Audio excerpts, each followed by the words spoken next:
भारत का एक ऐसा मंदिर जहां प्रभु श्री राम को दी जाती है दिन में 4 बार सलामी।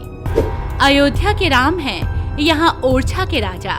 600 साल पुराना है यहाँ से राम का नाता। ये सिपाही किसी अधिकारी को नहीं बल्कि प्रभु श्री राम को सलामी दे रहा है। यहाँ जो कुछ भी है वो सिर्फ और सिर्फ प्रभु राम है। यहाँ आकर प्रधानमंत्री भी एक सेवक है।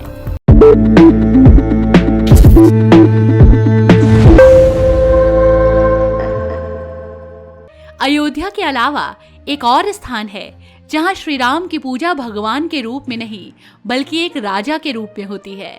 इतना ही नहीं, ये भी मान्यता है कि प्रभु श्री राम आज भी यहां आकर दर्शन देते हैं। श्री राम राजा मंदिर के नाम से प्रसिद्ध ये मंदिर बुंदेलखंड के ओरछा में है। ये मंदिर करीब 600 साल पुराना है। इस मंदिर के बारे में बहुत सी कहानियां प्रसिद्ध हैं। माना जाता है कि प्रभु श्री राम को ये मंदिर बहुत पसंद है, इसलिए वो रात अयोध्या में गुजारते हैं और दिन में बाल रूप में इसी मंदिर में आकर विराजमान हो जाते हैं। यहाँ राम भगवान नहीं बल्कि राजा के तौर पर जाने जाते हैं। यही कारण है कि 4 बार होने वाली महाआरती के समय उन्हें पुलिस जवानों द्वारा सलामी दी जाती है।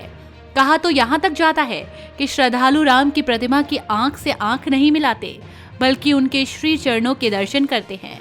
प्रसाद के तौर पर भोग के साथ पान का बीड़ा, इत्र की बाती भी श्रद्धालुओं को दी जाती है। मान्यता है कि बुंदेलखंड की राजधानी ओरछा के राजा मधुकर शाह की पत्नी महारानी कुंवर गणेश भगवान राम की परम भक्त थी। उन्हें प्रसन्न करने के लिए रानी ने अयोध्या में कड़ी तपस्या की थी। भगवान राम ने उन्हें बाल रूप में दर्शन दिए थे। जब रानी ने भगवान राम को अयोध्या से ओरछा चलने का निवेदन किया तो भगवान राम उनकी बात मान गए। प्रभु राम ओरछा चलने को राजी हो गए, लेकिन उन्होंने रानी के समक्ष 2 शर्तें रख दी। पहली शर्त ये कि हम जहां विराजमान होंगे वहां से हमें कोई हिला नहीं पाएगा, और दूसरी शर्त ओरछा के राजा हम ही होंगे। रानी उनकी सारी शर्तें मानकर उन्हें अपने महल ले आई। चूंकि मूर्ति को कोई हिला नहीं सकता था, इसलिए रानी के महल को ही मंदिर में तब्दील कर दिया गया और फिर यहाँ के राजा हो गए भगवान श्री राम। यहाँ आज भी राजा राम का ही शासन है। इसी वजह से पुलिस द्वारा राजा राम को दिन में 4 बार गार्ड ऑफ ऑनर दिया जाता है। ये परंपरा लगभग 600 साल पुरानी है। यहाँ किसी और वीआईपी को भी गार्ड ऑफ ऑनर नहीं दिया जाता, क्योंकि यहाँ के राजा केवल और केवल राम हैं, इसलिए केवल उन्हीं को गार्ड ऑफ ऑनर दिया जाता है। यहाँ राजा राम को छोड़कर बाकी सब प्रजा है। लोग आते हैं और दरबार में अपनी हाजिरी लगाते हैं।